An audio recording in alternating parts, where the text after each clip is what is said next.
Ágora Universitaria, un programa dirigido por el padre Ricardo Sanjurjo.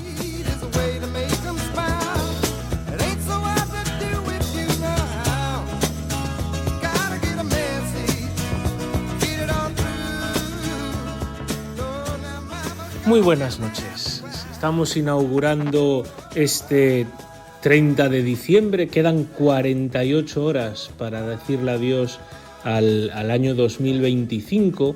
Y estaba pensando qué compartir con vosotros en esta penúltima madrugada del año. Yo creo que el año pasado hablábamos de los propósitos de Año Nuevo, o de hacer balance y dar gracias del año que termina. Y sí, es una ocasión especial estas efemérides, estos días especiales para echar la vista atrás y proyectarla también hacia adelante, que es algo que nos invitan a hacer todos los días en el examen de conciencia, pero cuando terminamos un periodo pues así significativo de tiempo, pues como que tiene incluso mucho más sentido. Pero hoy quería compartir con vosotros que hace 100 años Nuestra Señora de Fátima se le apareció a Sor Lucía en Pontevedra, la ciudad en la que yo me he criado, precisamente en una casa que pertenecía a las hermanas Doroteas. La vidente de Fátima, Sor Lucía, era novicia en aquella casa, en aquella comunidad, que está muy cerquita de la parroquia donde yo empecé a vivir de una forma un poco más seria mi fe. Hace 100 años, el 10 de diciembre de 1925, Nuestra Señora de Fátima y después el Niño Jesús se le aparecieron allí a Sor Lucía, y un poco el mensaje es pues reiterar la gran promesa del Inmaculado Corazón de María y de los primeros sábados de cada mes. Mi Inmaculado Corazón será tu refugio y el camino que te lleve hacia Dios. Yo creo que en este año 2026, que para nosotros pues va a ser muy especial en Santiago, porque ya nos pone en camino hacia el año de la Gran Perdonanza, hacia el 2027, que volverá a ser año santo compostelano, pues es un buen momento, un buen periodo de tiempo para aferrarnos de la mano de María. Aferrarnos de la mano de María, que es el camino seguro que nos lleva hacia el cielo. Aferrarnos de la mano de María, que es el gran modelo de santidad que Dios nos ha regalado a los creyentes. El gran modelo para aprender a decir que sí, para aprender a vivir con humildad, para aprender a meditar y conservar todo lo que el Señor va poniendo en nuestro corazón para poder ir comprendiendo su palabra. Vamos a refugiarnos bajo el manto de María porque queremos llegar al cielo, porque queremos encontrarnos con el Señor, porque queremos conocerle, queremos amarle, queremos servirle, queremos verle tal cual es. Hoy es 30 de diciembre, como decía antes, aquí comienza el último Ágora Universitaria de 2025 y como siempre yo soy Ricardo Sanjurjo, el delegado para las universidades y la cultura aquí en Santiago de Compostela. Pero antes de comenzar pues con Javier García, como hacemos cada edición de Ágora Universitaria, con esa sección Nunca Solos, sabéis que Radio María se sostiene exclusivamente a través de las donaciones que vosotros queráis hacer. Por eso, antes de comenzar con el desarrollo normal del programa, una pequeña cuña que nos enseña y nos indica cómo podemos colaborar.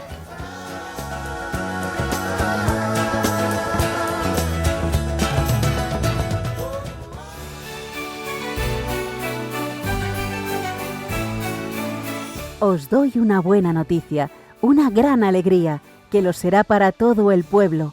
Os ha nacido hoy un Salvador, el Mesías, el Señor, en la ciudad de David, y esto servirá de señal. Encontraréis un niño envuelto en pañales y acostado en un pesebre.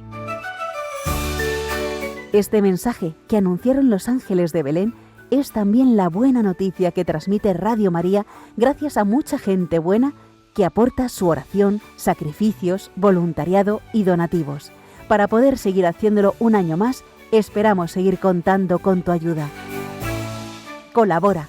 Puedes hacerlo sin moverte de casa, con una simple llamada al 91 822 8010, a través de Bizum con el código 38048 o en nuestra página web www.radiomaria.es, en el apartado Donativos, donde verás los números de cuenta para realizar una transferencia o ingreso bancario.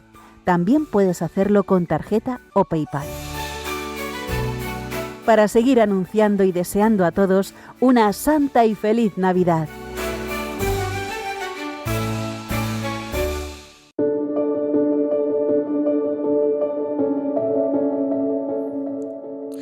Javier García, muy buenas noches. ¿Qué tal has pasado la Navidad? Bien, pues mira, ha sido un momento súper emotivo y luego muy profundo. Tengo la suerte, no sé si me da tiempo a compartirlo, Sí, pero hombre, sí, te da suerte. tengo la suerte que desde hace años, el día de Nochebuena, celebro misa en un colegio, en la Compañía de María, con las familias del colegio que quieren ir a la misa. Y la verdad es que es precioso. Misa del Gallo. Misa del Gallo. Entonces vienen las familias, alumnos, antiguos alumnos, con los papás, abuelos, y la verdad es que es un ambiente precioso el que allí se respira. Qué guay. Me gusta mucho, mucho, mucho esa celebración. No sé, porque hacía aquello que celebrabas la Misa del Gallo, pero en las Carmelitas. Sí, celebro 2 misas del Gallo. Vale. Celebro en Compañía de María, ceno y luego voy a las Entonces, Carmelitas. la de la Compañía de María no es Misa del Gallo. Celebramos misa del Gallo, pero es tempranera, es a las 9, sí, sí. Yo es la Misa del Pollito. Sí, podría ser. A cada cosa por su nombre. Como un amigo nuestro. O de la gallina. Un amigo nuestro que un Jueves Santo, el cura que él llevaba varias parroquias, el cura que le iba a echar una mano falló y terminó celebrando la Cena del Señor a la 1 del mediodía. Qué Porque horror. claro, no podía dejar sin Jueves Santo a las parroquias y la terminó celebrando a la 1 del mediodía. Entonces, la misa del aperitivo del Señor, la misa de la merienda del Señor. Qué barbaridad.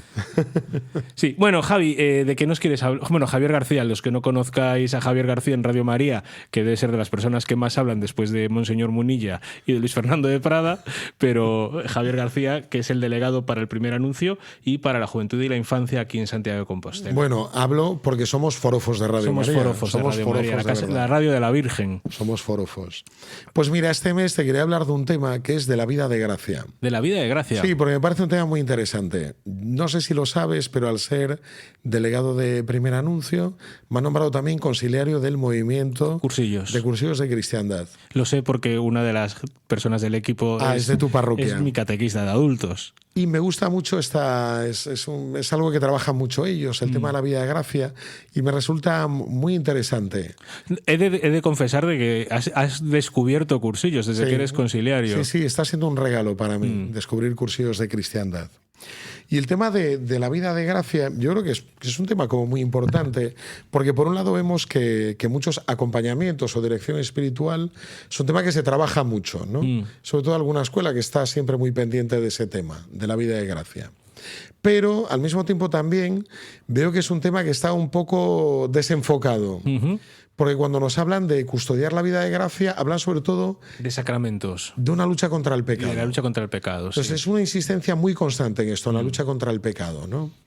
Que yo creo que es importante, o sea, tenemos que luchar contra el pecado, Evidentemente, Javier García no está diciendo que el pecado da igual, no, hay que luchar contra el pecado, pero nuestra gran batalla no es tanto luchar contra el pecado, sino mantenernos fervientes en el amor.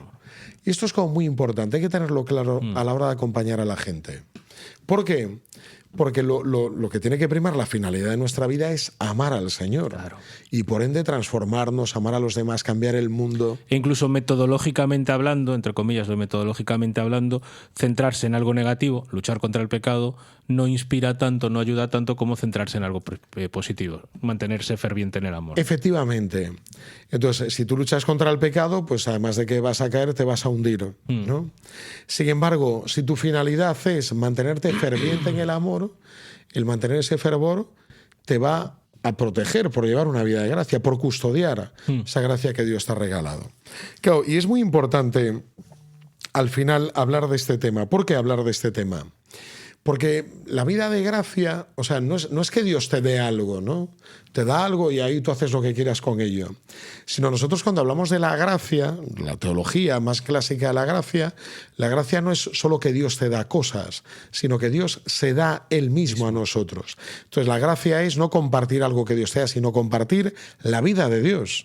O sea, su vida misma. Claro. O sea, el mismo que se nos entrega, que se nos da, se nos ha entregado en la cruz, nos ha entregado la creación, se nos derrama en su Espíritu Santo. Que ya tenemos vida eterna. Claro. Lo dice el Evangelio Eso de dice Juan Juan. muy claramente. Por eso es muy importante descubrir esto, que no es algo que Dios nos da, no es una cosa, sino es alguien que se nos da, es Dios mismo que se nos regala, ¿no? Por eso tenemos que luchar por vivir en gracia. Esto significa no solo luchar por no pecar, sino luchar por mantener ferviente el amor, que ese amor sea un amor ardiente, ¿no? Yo recuerdo mucho a don José Bande, que era un sacerdote benemérito. Que era el delegado de vocaciones cuando tú entraste en el seminario. Cuando entré en el seminario, que era un hombre que tenía mucha sabiduría y era muy, muy concreto. Y entonces yo recuerdo una marcha vocacional que él nos decía, hombre, si tú estás centrado no vas a pecar, nos decía él, ¿no? Si tú estás con la cabeza puesta en esto, con lo que tienes que estar, pues no te vas a fijar en lo otro. ¿Por qué? Porque tienes el corazón centrado, ¿no? Claro. Que al final es esto, es vivir en gracia. Si uno tiene la capacidad de luchar por mantenerse en ese amor ferviente, este va a ser como el gran antídoto contra el pecado. O la gran vacuna contra el pecado. Sí, sí. Porque pecar no solamente cometer un acto, sino que es esa falta de amor y ese amor que se va enfriando, ¿no? Lo que tradicionalmente decimos, ¿no? El pecado venial te va conduciendo hacia cuando uno va pactando, ¿no? Con el pecado venial te va conduciendo hacia el pecado mortal. ¿Por qué? Porque se va enfriando el amor. Claro, yo siempre pongo el ejemplo de David en el episodio de Segunda Samuel. Segunda Samuel. Según Samuel 11, ¿no? O sea que al final él, por un lado, no está haciendo lo que tiene que hacer, se queda a dormir hasta las 3 de la tarde, luego en lugar de hacer la corte se va a dar un paseo, Desea a la mujer de su amigo. Y al final, y pipín, y titín, y todos sabemos lo que pasa. Sí. ¿No? Pues eso es, mantenerse fervientes en el amor. Y yo creo que esto es como muy importante. O sea, porque la gran batalla y también el acompañamiento espiritual, en nunca solos, lo que debemos pues transmitir y cuidar en la gente es que custodien este amor ferviente. No que estén fríos, sino que mantengan este amor ferviente. ¿Y cómo podemos ayudarles a que lo hagan? Pues mira, yo creo que especialmente lo primero que está muy claro donde se nos regala la vida de gracia es a través de los sacramentos. Y la vivencia, o sea, no la vivencia rutinaria o sea, yo cuando veo a los chavales que dicen voy el domingo a la última misa porque antes no tuve tiempo y todo el fin de semana, o sea, no sé. La misa del domingo es lo primero. Sí. Te puede pasar algún día, un despiste tal, pero o sea, hay cosas como que... O voy a la última misa del domingo, pero porque es la misa en la que vamos mi comunidad. O los universitarios, nos encontramos allí y tal. Pero no un poco por ser la misa del barrendero, ¿no? Como dice el padre Antonio Borquez, este jesuita de Coruña, que dice, yo celebro a las 9:15 de la noche del domingo. No tiene ese acento. No bueno, es medio sevillano, ¿no? No, medio no, él es sevillano. Macareno. Y celebra esa misa de 9:15 y le llama la misa del barrendero, pues dice, recojo a todos los que no han ido, o sea, paso la escoba y... Aquí, bueno, nosotros en Santiago también tenemos muy tradicionalmente una misa a las 9 de la noche en la iglesia, una de las parroquias, en la iglesia de Santa María de Salomé, que durante mucho tiempo fue la gran misa de universitarios. De los universitarios, cierto es, sí. Bueno, entonces cuidar la vida de sacramentos, la Eucaristía, evidentemente el sacramento de la reconciliación, donde recuperamos esa vida de gracia, pero también vivirlo sin rutina y sin Eso es. Y no vivirlo también o porque toca, porque yo me confieso cada 2 semanas y han pasado 15 días y tengo que confesarme y si no estoy tranquilo, ni para tranquilizar la conciencia. Eso es. Sí, que los sacramentos sean lo que verdaderamente son, que nos transmiten esa vida de Dios. O sea, en la Eucaristía alimentamos el alma para seguir caminando. Pero mismo también todo lo que deriva de la Eucaristía, la adoración eucarística, la presencia de Jesús en la Eucaristía, todo lo que eso significa, porque para nosotros es nuestra fuerza en el caminar. Es el mayor alimento que tenemos, ¿no? Como decía Diego Blanco Alvaroba, lo que comían los, ¿cómo se llama? Los hobbits. Las lembas, el pan de lembas. Para el camino, ¿no? Que era ese maná. Bueno, pues igual que Tolkien decía, es lo que nos alimenta en es el equivalente al maná. En esta aventura. En la aventura de Tolkien. Sí, en esta batalla. Al maná y a la Eucaristía. Efectivamente. Y eso es muy importante, yo creo. Lo primero, los sacramentos, cuidarlos y no vivirlos de forma rutinaria. En segundo lugar, otro elemento que es primordial es el tema de la oración. Porque la oración al final nos mantiene vivo ese contacto de tú a tú con Dios, ¿no? Y la oración es el termómetro de nuestra vida. La oración además... Eso lo decía José María Díaz. Sí, el canónigo ilustre, don José María Díaz. Nos lo decía en los retiros, ¿no? Que la oración es el termómetro. Él decía el termómetro de la castidad es la oración. Sí, porque fíjate, además, en la oración, normalmente uno dice, no, el día que rezo vivo mejor. Yo creo que están las dos cosas muy relacionadas, claro, ¿no? Porque según cómo vives, así también rezas.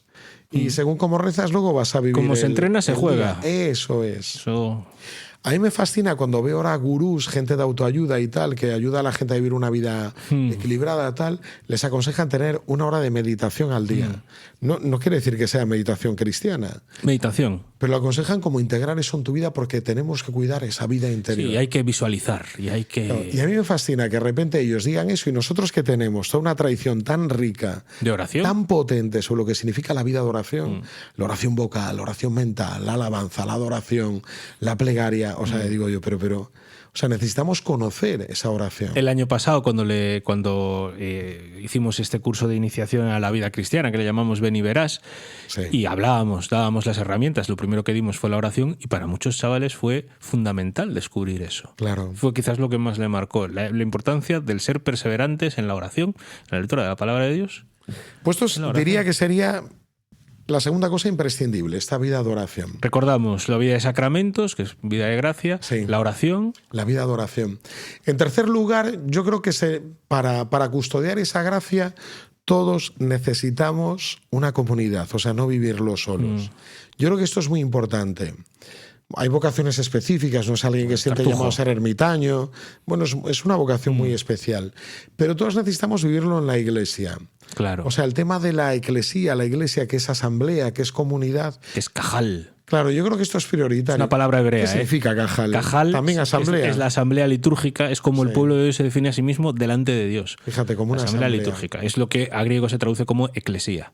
Esto es prioritario. O sea, custodiar la vida de gracia, uno necesita ser acompañado, o sea, no vivirlo solo, tener una comunidad, o sea, tener, no sé, yo pienso muchas veces, ¿no? A veces los presbíteros, los sacerdotes, tenemos comunidades que cuidamos, pero luego, ¿dónde nosotros Claro. tenemos esa comunidad a lo mejor también de Que nos cuida. sacerdotes, que nos cuidan, que nos encontramos, que crecemos juntos, que oramos, ¿no? Sobre todo cuando tenemos, yo qué sé, 20 parroquias, porque hay curas que tienen Sí. 20 parroquias y a lo mejor no tienes tiempo de parar. Claro. Bueno, pues ¿dónde bebes tú? Por ¿Dónde eso te es muy alimentas importante, tú? es muy importante esta vivencia comunitaria, porque nos va a defender, nos va a custodiar esta vida de gracia en una comunidad. Es más fácil que vivirlo solo. Necesitamos un equipo, ¿no? Sí, sí. Solo no puedes con amigos, sí, ya lo decía el anuncio. Solo no podemos, efectivamente. Y luego, en cuarto lugar, además de los sacramentos, de la oración de la comunidad, en cuarto lugar yo creo que algo muy importante también es, y que además va totalmente ahí a pegar a la línea de flotación de nuestro narcisismo actual, es el servicio. Ujú. Yo creo que es muy importante. Porque si un cristiano al final no sirve, o sea, si no transmite Sí. esta gracia que ha recibido, si no la pone al servicio de los demás, al servicio de la iglesia, De la difícilmente. iglesia y de la sociedad. Y del mundo, Y del efectivamente, y del mundo. Servir a los hombres. O sea, el Bueno, tema a la humanidad. del servicio yo creo que es muy importante. Mm. El tema de esta actitud de servicio, de darse a los otros. Sí, de hecho, es que yo creo que es otro gran termómetro de si nuestra experiencia de Dios nos la estamos tomando en serio o no, ¿no? Si realmente estamos viviendo comprometidos con el Señor, no te puedes descomprometer de los hombres. Es un buen melón que abrir y, de hecho, el testimonio del final de este programa también un poco va por ahí. Por este tema del servicio. Por ese tema del servicio. Pero yo creo que es muy, muy importante. Igual que lo de la comunidad. Yo tengo mucho miedo a algún chico que no acompaño, pero que le cuesta muchísimo, muchísimo el tema comunitario. Claro. Muchísimo. Y yo creo que es muy, muy importante. Estas 4 patas yo considero que ayudan a mantener este amor ferviente y este amor fuerte. O sea, luego tienes pues otros pequeños instrumentos, ¿no? Pues yo qué sé, vivir un retiro, unos ejercicios espirituales. Pero eso son experiencias puntuales. Cosas, ¿no? Sí, como quien pone el cargador. Claro, pero lo fuerte al final tienen que ser estos elementos, ¿no? Los sacramentos, la oración, la comunidad y el servicio. Teniendo esto, uno tiene ya lo suficiente para poder vivir de forma ferviente. Y esto me refiero a cualquier vocación en la Iglesia. Tanto un joven como un laico, como un sacerdote, como un religioso, o sea, todos necesitamos. Sí, creer, vivir, celebrar, actuar. Estas patas, Toda la efectivamente. Ya está. Estamos en la misma Ya está, clave. venga, adiós. No. Pues Javi García. La vida de gracia. La vida de gracia. Hay que custodiarla. Nos vemos el año que viene. Ay, 2026. ¿Qué tienes planeado para fin de año? Pues me voy a París. voy a París, que voy a participar en el encuentro DTC. O sea, ya te tienes que ir ya. Sí, marchamos mañana salimos. Bueno, pues nada. Javi, muchísimas gracias por estar aquí. Nos vemos el 27 de enero. Pues 27 de enero aquí nos veremos. Venga.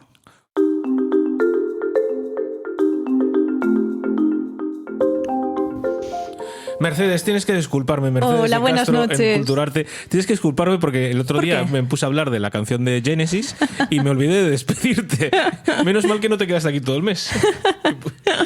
Bueno, no pasa nada. Bueno, Mercedes de ¡Feliz Castro. Navidad! Igualmente.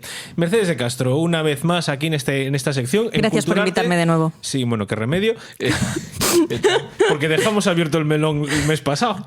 Que si no me podía haber...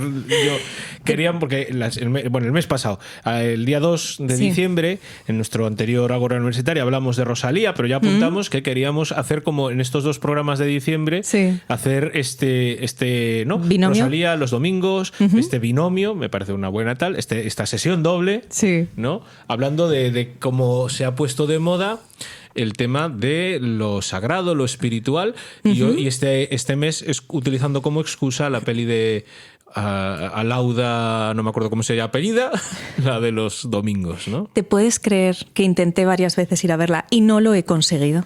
O sea, vamos a hablar de la peli sin haber visto la peli. Bueno, yo la vi. Vale, pero me he leído muchos artículos, muchos muy diferentes, he visto vídeos de gente hablando sobre la peli, entonces la tengo que ver, pero bueno, puedo hablar sobre ella.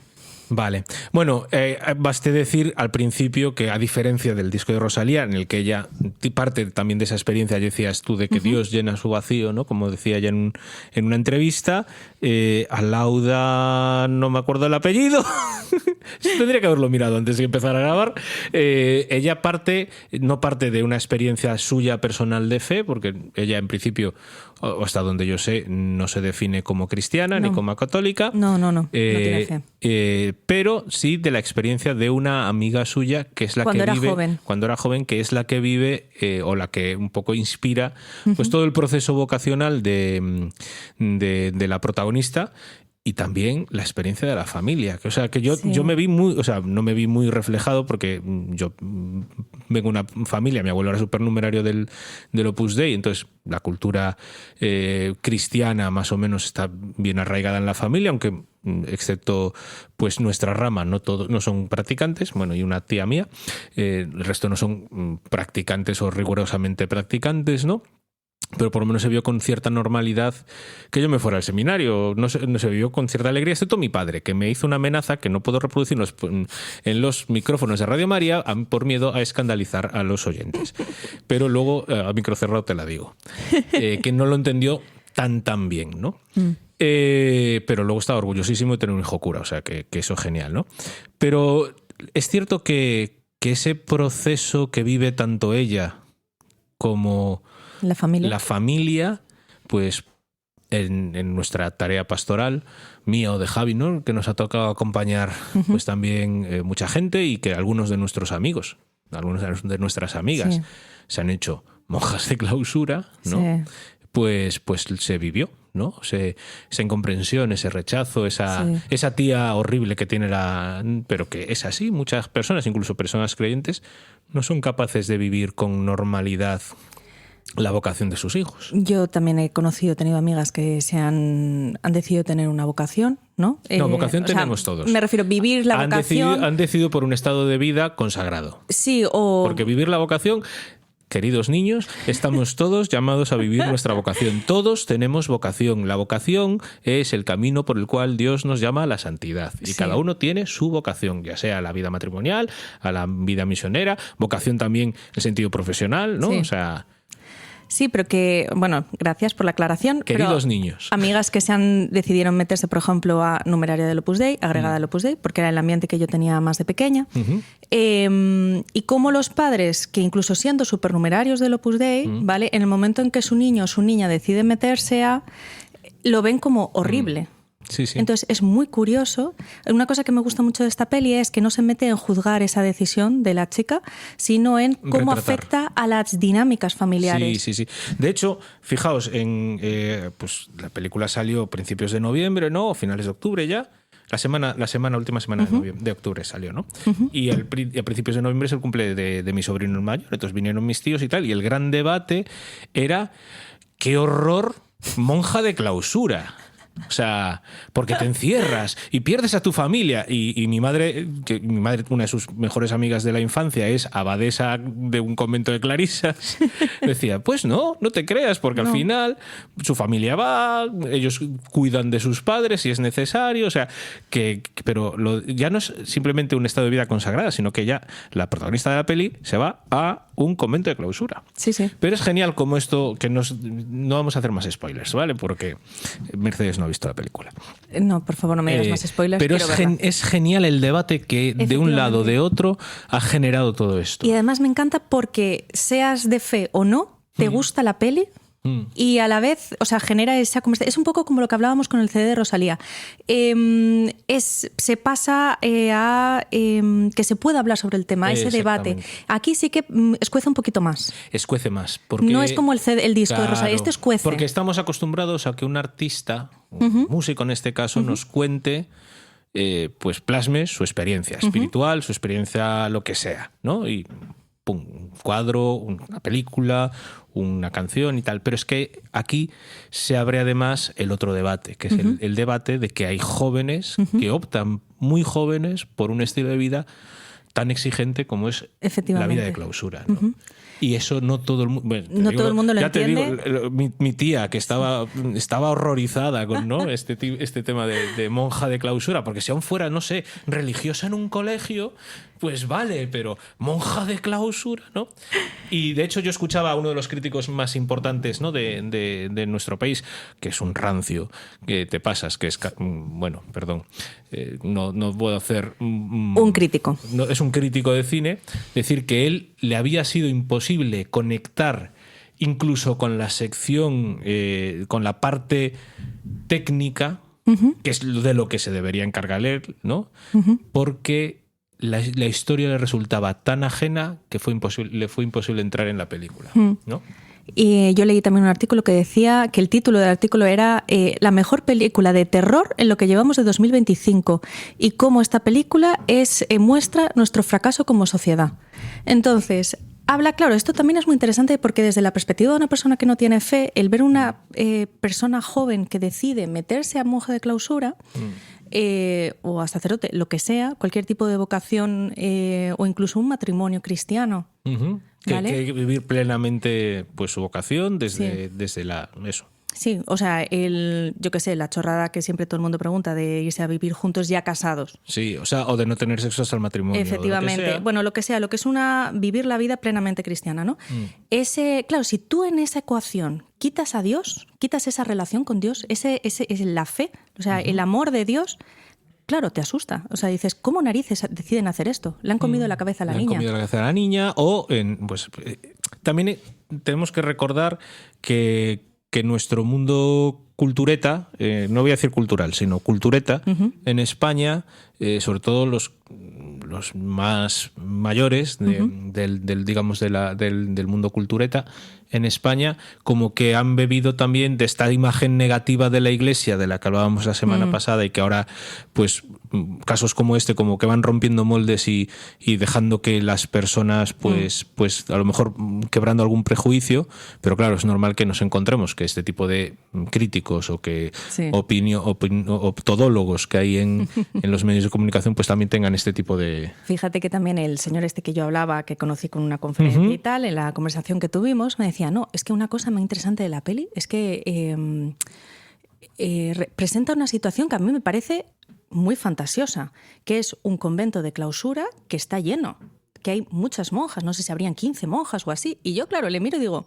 Es que los conventos de clausura, muchos están llenos. Los hay. Son los que, o sea, de clausura o por lo menos de vida religiosa, monástica, tal, son los que muchas veces tienen mayor atractivo y mayor número de vocaciones. Claro, decía, no, pero en serio, o sea, no se lo creía. Digo que sí, de chicas jóvenes. Y era como, bueno, pero en las de mi pueblo, ¿no? Digo, bueno, a ver, no todos, pero hay muchos conventos, hay muchas órdenes, no todas. También es verdad que las órdenes van respondiendo a las necesidades del tiempo, y dentro de cada orden, incluso, pues los conventos, depende un poco, ¿no? O sea, nosotros tenemos muchas amigas, gente de la capilla, que se hizo monja clarisa en Cantalapiedra.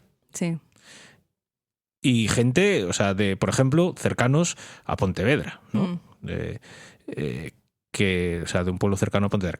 Y sin embargo, el convento de las Clarisas de Pontevedra tuvo que cerrar porque no había vocaciones. O sea, que no es solo la orden o el carisma, es también la zona.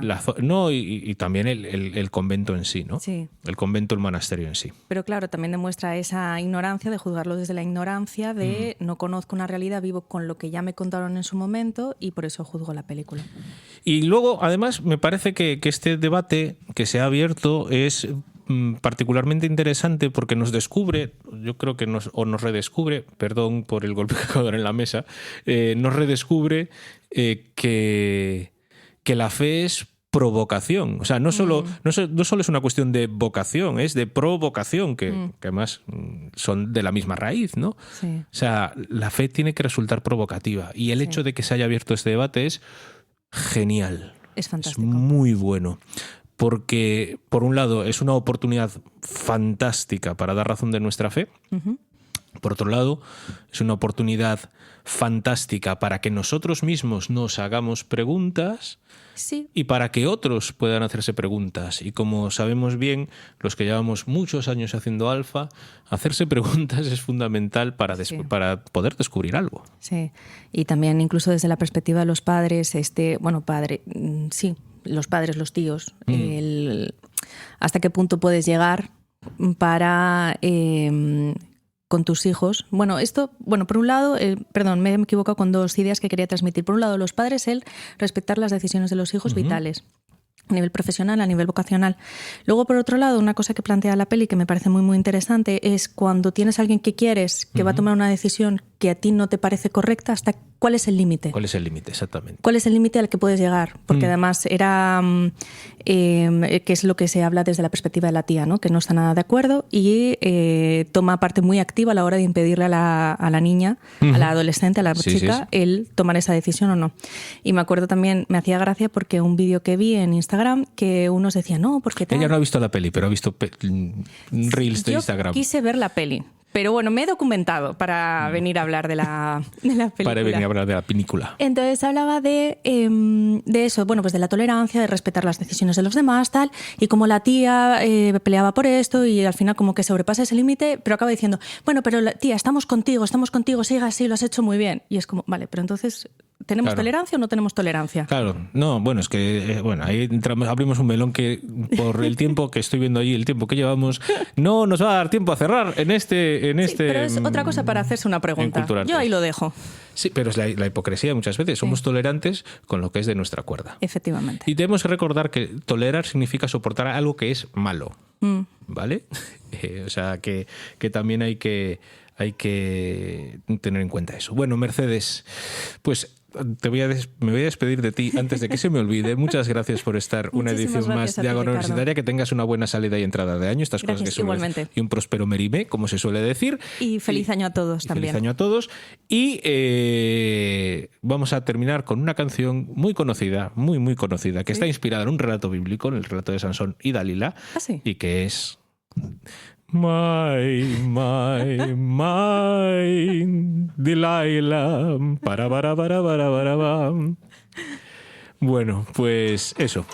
Delilah de Tom Jones para terminar este Enculturarte en este 30 de diciembre. I saw the light on the night that I passed by her window. I saw the flickering shadows of love on her blind. She was my woman. As she deceived me, I watched and went out of my mind. My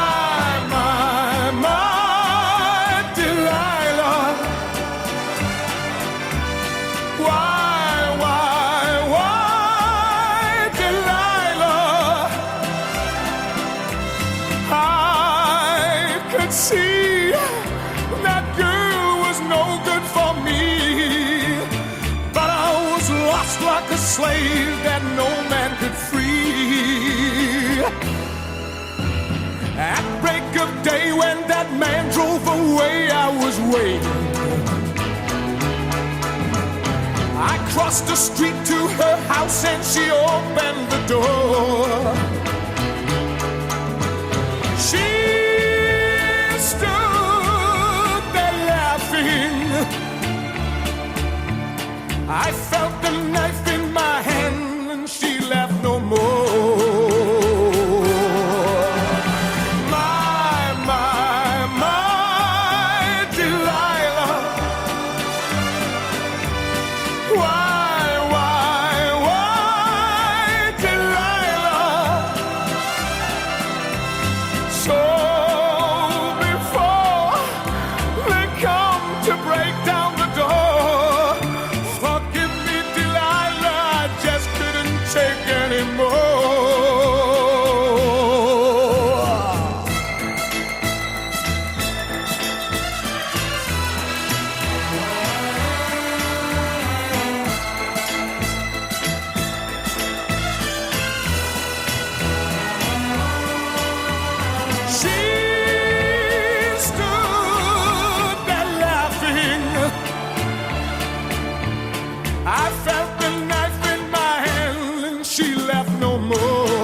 Y así, acompañados de la aterciopelada voz de Tom Jones, llegamos al final de este último Ágora Universitaria del año, 30 de diciembre, y recibimos a un señor que tiene nombre de emperador, Gonzalo Maximiliano Lebredo Álvarez de Linera. Bienvenido a Ágora Universitaria. Pues yo encantado de estar aquí, la verdad que sí que estoy sin nombre. La verdad es que sí, ¿eh? Pues un placer estar con vosotros y a pasarlo bien. Gonzalo, cuéntanos un poco quién eres, de dónde vienes, a qué te dedicas. Pues yo soy Gonzalo. ¿A qué dedica el tiempo libre? Yo soy Gonzalo, tengo 24 años, soy de Ribadeo y un pueblito entre Galicia y Asturias. Y ahora mismo soy seminarista, aunque antes de entrar en el seminario yo estudié Filología Clásica aquí en Santiago. Y bueno, viví en la universidad con muchísima intensidad. Damos fe de ello, de la intensidad de la universidad. Pues bueno, si vosotros ya lo sabéis, los que me acompañasteis, sí, en aquellos años visteis que, bueno, que tanto la pastoral universitaria como en la política, como en la inquietud intelectual también. Sí. Fue una época muy intensa, sí. Y mira, ya lo mencionaste tú, porque yo te pedí que vinieras, nosotros nos conocemos desde hace mucho tiempo, pero te pedí que vinieras a este Ágora Universitaria, no a contarnos que eres seminarista, vale, o no por el hecho de que seas seminarista, sino porque tú durante tu época universitaria viviste de una forma muy intensa el compromiso político. De hecho, llegaste a ser parte de la dirección de las juventudes de un partido político. Sí. No vamos a entrar más, ¿no? Y a estar colaborando también con políticos en activo, ¿no? Como parte de su gabinete. Entonces, bueno, de hecho, yo bromeo muchas veces que digo que tienes pinta de concejal, de concelleiro, ¿no? Hay cosas que no se pierden. Hay cosas que no se pierden, exactamente. Y por eso, de eso quería hablar, porque yo creo que es un tema que muchas veces desde la Iglesia no nos pronunciamos sobre ello, sobre todo cuando hablamos en el ámbito de la pastoral juvenil, pero porque de hecho, por ejemplo, en la Iglesia, a diferencia de en España, a diferencia de otros países de Europa, la Iglesia decidió activamente en la transición no formar un partido político, sino promocionar la participación política de los cristianos, cada uno por los cauces que los viera adecuados, pero sí que es cierto que muchas veces nos olvidamos de que el Evangelio tiene consecuencias públicas, consecuencias políticas, ¿no? Y de eso quería hablarte, de tu compromiso político. ¿Tú cómo lo viviste en la universidad? Pues yo en la universidad, inspirado pues, por el mensaje evangélico de que el reino de Dios está en medio de nosotros, dije, pues algo hay que hacer, ¿no? Nosotros no podemos vivir en nuestro clímax intelectual sin hacer nada, viendo todo lo que ocurre en nuestro mundo. Y entonces pues nos juntamos varios universitarios y montamos una asociación de estudiantes, nos presentamos a las elecciones en varias facultades. En filología estuve en la junta de facultad, estuve en el consejo de estudiantes de la universidad, teníamos un compañero en el consejo de gobierno, bueno, teníamos... O sea que vuestros tentáculos llegaban a todos los sitios. Y hicimos cosas muy chulas, pues recuerdo, cambiamos algún plan de estudios de algún grado universitario, tuvimos otros intentos que nos estropearon desde arriba, pero bueno, nuestra intención era siempre que los jóvenes tuviésemos voz, que pudiésemos participar de la toma de decisiones y que, bueno, pues que ese mensaje de hacer reino se hiciese realidad. Y no solo dentro de la política universitaria, que es lo que hacíais con la asociación Ágora, se llamaba, ¿verdad? Se llama Pragma. Pragma, eso. Pragma. Sabía que era algo griego. Sí. Hay que tirar para casa. Pragma, Ágora. Bueno, que es lo que hacíais con la asociación Pragma, pero también en la política no universitaria, porque, como dije, estás implicado en las juventudes de un partido político. Claro, luego, más allá de la universidad, a mí lo que más me gusta es la política local, ¿no? Porque creo que es un ámbito en el que yo estás... digo, pinta de concejal. A mí la política local me parecía que se estaba más cerca de la gente, que podías compartir sus alegrías y sus penas y sus necesidades, se las hacían llegar directamente a la persona que estaba en el partido, ¿no? Claro. Y había una relación muy, muy personal. Y a las personas que de una manera más directa la puede solucionar, ¿no? Esa necesidad. También, claro, ¿no? claro. Eso decían de un alcalde de Paco Vázquez, iba a decir de un alcalde de La Coruña, de Paco Vázquez escuchaba un programa de radio, que lo hay en muchas cadenas y en muchos sitios, muchas emisoras locales, que simplemente la gente llama para opinar y para dar quejas. Y entonces, es que me quiero quejar de que en la calle, yo qué sé, Durán Lóriga, que es la que está al lado de la casa de mi padre, hay muchos baches. Pues él inmediatamente ya cogía, llamaba y decía a los operarios, bueno, hay que ir a arreglar los baches de Durán Lóriga, ¿no? Claro. Eso es la política local, en el fondo. Y por eso se perpetuó pues Paco Vázquez muchos años en Coruña o Abel Caballero en Vigo, pues más o menos de una forma muy similar, ¿no? Yo creo que es una maravilla poder coger por la calle, ver al concejal de tu pueblo y decirle lo que te parece, o en la radio, como dices, ¿no? A un ministro tú no puedes cogerlo por la calle y decirle lo que opinas de las grandes políticas a nivel nacional de un país, ¿no? Y yo cuando estaba ahí pues disfrutaba mucho, íbamos por las casas, pues con el alcalde, con los concejales, intentábamos coordinar una acción de gobierno y una acción política que solucionase verdaderamente los problemas de la gente. Claro, porque en el fondo la política es eso, es comprometerse con hacer realidad, pues en tu caso lo decías antes, ¿no? Con Pragma, ¿no? Hacer realidad el reino, hacer reino, ¿no? Pues yo creo que un cristiano tiene que, ya independientemente de ideologías y bueno, luego habitualmente se asocia el ser cristiano con un determinado espectro de la política, pero hay cristianos en todos los partidos, gracias a Dios. Y en política local eso se nota muchísimo menos. Sí, en política local, es decir, las izquierdas, derechas de ideología se nota muchísimo menos, porque depende mucho del carácter de los, bueno, del alcalde, de los concejales, de la gente, pero eso, el implicarse, el hacer cosas, ¿no? Tú, ¿cómo notas a los jóvenes de tu generación, ¿no? En este tema? Yo en general creo que los jóvenes necesitan juntarse y necesitan ser capaces de encontrar una voz en la política. Yo veo que en mis amigos prácticamente ninguno vota. Veo que estamos como apáticos. Hay una cierta desafección, ¿no? Con la política. Así como, por ejemplo, en mi generación todos somos en general muy militantes, ¿no?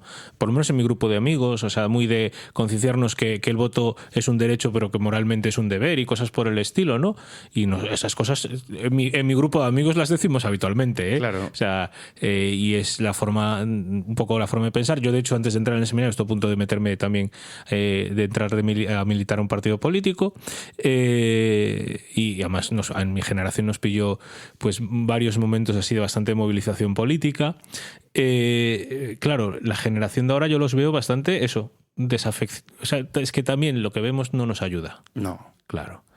Pero bastante apática con respecto a la conciencia política. ¿Tú crees que habría alguna forma de motivar que...? Esa es la pregunta. Esta es la pregunta. Esta es la pregunta. Esto no estaba preparado. Pues yo creo que desde la política local puede haber un principio, ¿no? Porque en la política local te das cuenta de que la política sirve para algo. Y de que no son simplemente discursos y echar gritos en un parlamento. Claro. Yo conozco cuando viví aquella época en las juventudes de aquel partido político, además lo que llevaba yo era medio rural. Entonces pues tocaba ir por los pueblos, tocaba buscar grupos de jóvenes, hablar con el alcalde, a ver, necesitamos gente. Necesitamos jóvenes. Pues tenía que llamar a los hijos de los concejales, tenía que llamar a gente que él conocía, tal. Y al final hacíamos un grupito en cada pueblo, ¿no? Y a raíz de ese grupito... Luego le tiraban de las orejas al alcalde. Claro. Ahora hay que hacer esto. Oye, ya que nos llamaste para meternos aquí, ya que nos metiste en este lío, pues ahora nos tienes que hacer caso. Claro. Y en la política local yo creo que hay un cauce muy bueno para canalizar la necesidad que tenemos todos de participar y de hacernos oír en la vida pública. Claro. Es un poco como, yo creo, a nivel distinto, ¿no? Pero a nivel pastoral en la iglesia. Muchas veces hablamos de la iglesia sí. Y pensamos el Papa. Las instituciones vaticanas, la Santa Sede, la Conferencia Episcopal, el Obispo. No, pero bueno, mi implicación directa, ¿dónde está? En mi comunidad, en mi parroquia, en mi grupo de jóvenes, yo qué sé, ¿no? Claro. Pues lo mismo con esto de que me decías de la política local. Además, en lo pequeño, en la parroquia o en un pueblo, puedes fácilmente hacer oír tu voz y puedes sentirte parte de una comunidad. Claro. Yo a lo mejor no puedo convencer al Papa de que haga algo que a mí me gusta, o no puedo convencer al presidente de las Naciones Unidas de que tome X dirección. Bueno, al secretario general de las Naciones Unidas, para el caso que le hacen también, bueno, tampoco hace falta convencerlo de nada, que total. Pero sí que a lo mejor puedo convencer a la concejala de cultura de mi pueblo de que ponga esta obra de teatro, que ponga esta presentación de este libro que nos interesa. Claro, o sea, que podemos llegar... Desde las cositas pequeñas se pueden hacer grandes cosas, ¿no? Y luego ya, bueno, pues esto se contagia, igual que no es lo mismo una villa como Ribadeo de una ciudad como Santiago, como... Pero al final el sistema es el mismo. El sistema es el mismo, sí. O sea, yo vivo lo sabes, porque lo hemos comentado alguna vez, yo vivo a 2 puertas de la alcaldesa. O sea, no solo vivimos en el mismo barrio, sino que además vivimos muy cerquita el uno de la otra, y la verdad es que ese trato personal que te permite... Pues la política de lo que ahora se dice la política de vecinanza, la política de cercanía, ¿no?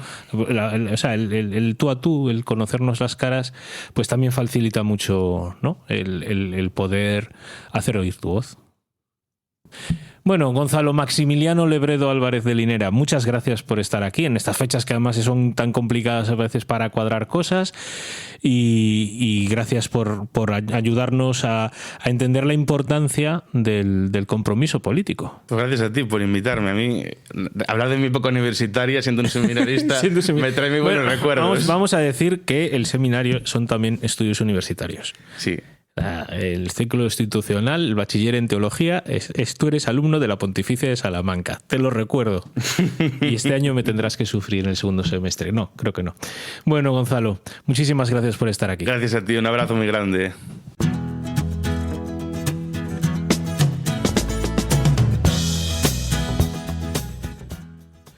Agradeciendo a Javi, a Mercedes, a Gonzalo que hayan ayudado a construir este último Ágora Universitaria del año, ponemos aquí el punto y final.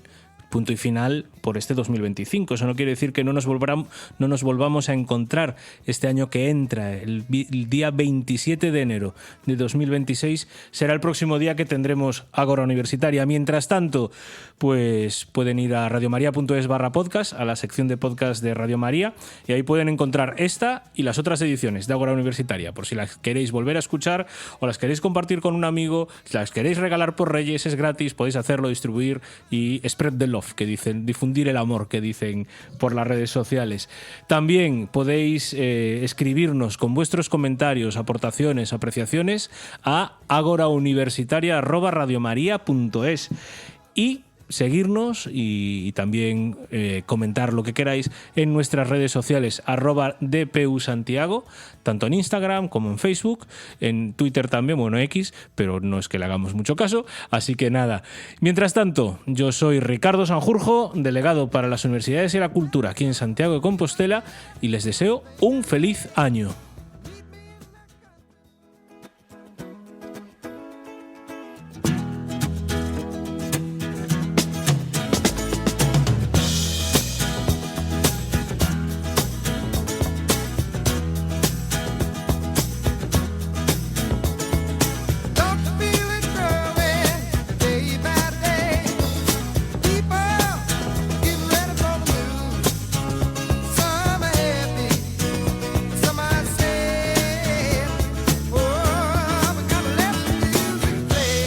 Han escuchado en Radio María Ágora Universitaria, dirigido por el padre Ricardo Sanjurjo.